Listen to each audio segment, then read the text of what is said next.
It's not free in energy, meaning able to contain the loss and the change and the transformation and the difference, which is also there, meaning it has to fall deeper and deeper. Then it can be a little bit of a contract, like a condition. It's like, you said you love me, therefore you have to be there for me and get me and change the car tire on my car and all of this. Otherwise, you don't love me. It becomes this kind of almost a power struggle of having to prove that you love. A power struggle, like you have to, like the okayness, that you have to prove.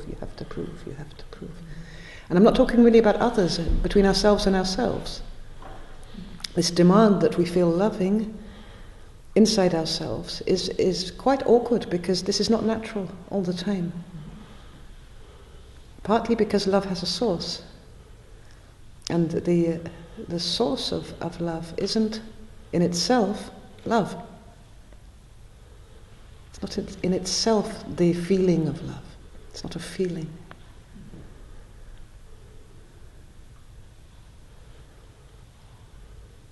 So what's the source?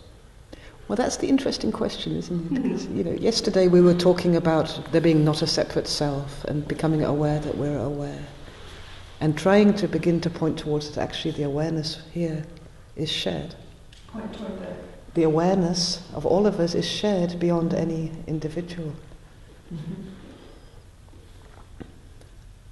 And yet, we can take awareness also as love in a way, in a very, very subtle, refined way. And yet we are centered, each one of us, somewhere inside. We can say, yeah, it's all collective, it's all shared awareness, but we're not this amorphous cloud moving as one. We each have an individual point of view. Even without content, there is this option of changing perspectives, like between head and heart. So something is able to move perspectives, and beyond that there's even another center point.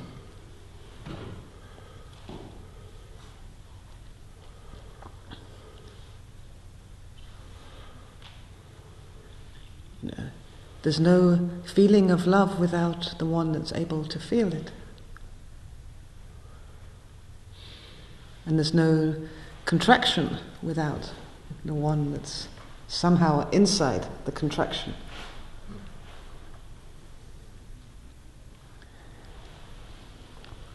And this is where we can begin to consider taking a step even deeper, which can be quite a relief inside ourselves, to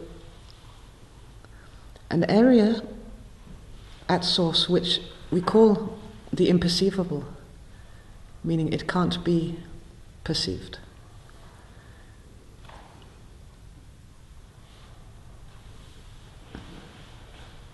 I don't get that. Yeah, so we take it slowly.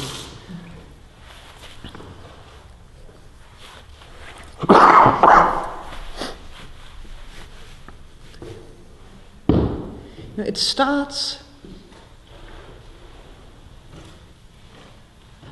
with the body, in a way.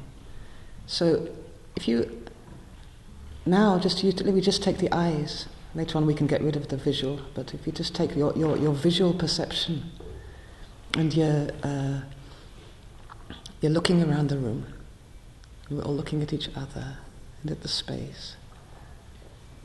There is one person in this room which we can't see, each one of us. Mm. We all exist, everybody exists except ourselves in the visual perception.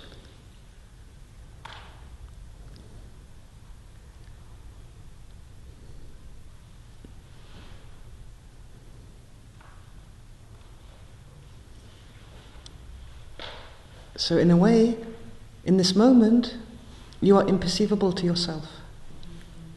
I can completely perceive you visually,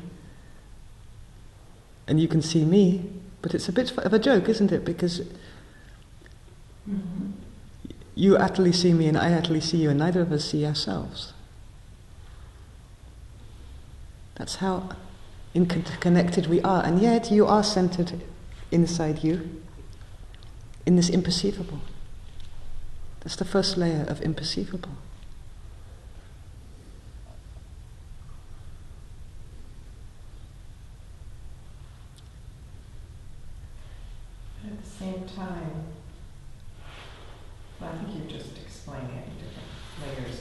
same time, I feel myself here. Yeah.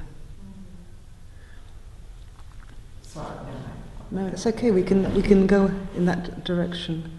So you feel yourself here. So who is feeling, and who is the self being felt?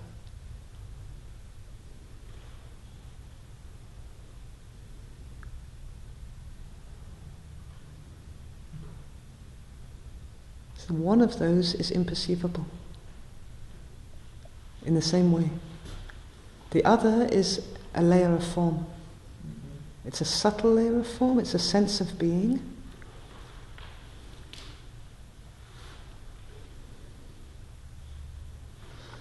So, of course, the way to kind of get to the imperceivable in any moment is never a doing, it's always an allowing backwards. Doing what? You're never doing anything to get there, because you're always already there. It's just there's no reflections from there. Nothing reflects. It doesn't see itself, like the eyeball doesn't see itself looking. It's direct. There's no mirror, it's before the mirror, even the most subtle mirror of who I am. You are here. So it's really a question of undoing. It's in all those gaps in between. All of those blinks of the eyes.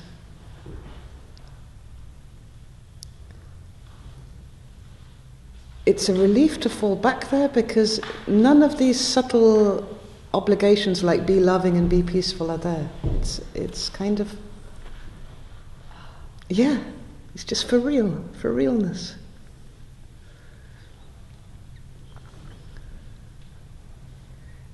It doesn't exist in any opposition to any layer of form, to a body or to a feeling or to whatever feeling that needs to come forward. It's just always there anyway. It's not either or. In a way, it's not like the sun, but it is like the sun, and there's all this weather, but the sun is always there. No matter how stormy it gets, it still shines, and the sun in shining doesn't need the proof of its light. It doesn't need to see it hit the planet and it's glowing here, therefore it exists, that its light reaches billions of light years away across the universe. It doesn't need that. It really, if the sun is shining and it kind of wants to know the effect of its own shining, then it's already, something's going wrong in a way. It doesn't choose where it shines. It doesn't need affirmation. Doesn't need any affirmation. Doesn't need to see itself. It can't see itself, the sun.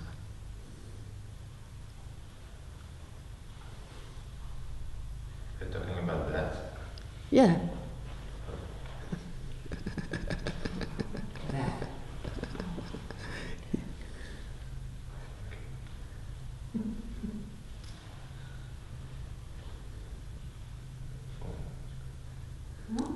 Well, that was a conversation starter. No, we blew his brains out a year ago with It was a year a graduate workshop about that. Yeah. That which is before consciousness. And it's very, very, very important because in a way we live our world upside down. We look for the awakening, we look for the awareness, we look for the love, we look for the peace, and we move into subtle dimensions, into spiritual dimensions with the same mental program. Like, let's find that end point, let's find that safe place. And all the time there is this thatness, this one, who's always here, totally unconditionally. And this is really the entry point to freedom. We don't need a trip to exist. We're here anyway. I mean, it gets much more amazing than that, because that isn't a solid thing. By its nature, like the source of perception, pre-perception. It's the more we fall back into it, the more a refinement starts. We don't need to be the conscious one. We don't need to be the aware one. We don't need to determine or decide any form. It arises by itself. And it's even better because the forms arise and it's absolutely okay whatever they are. Because there's such a consolidation in this source of all forms, which means it doesn't matter, it's what's needed. We don't even need to oversee it with the mind. So that it's, in a way, the birth of the first kind of trust. Not trust in an individual, I've got to survive sense, but trust that everything is perfect, everything goes the way it's needed.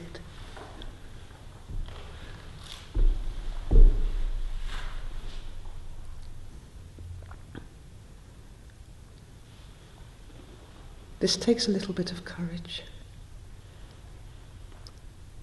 But the true integration will come out of disintegration. This is how the nature of form, in a way, it needs to disintegrate, and then it falls, and a deeper harmony comes forward. And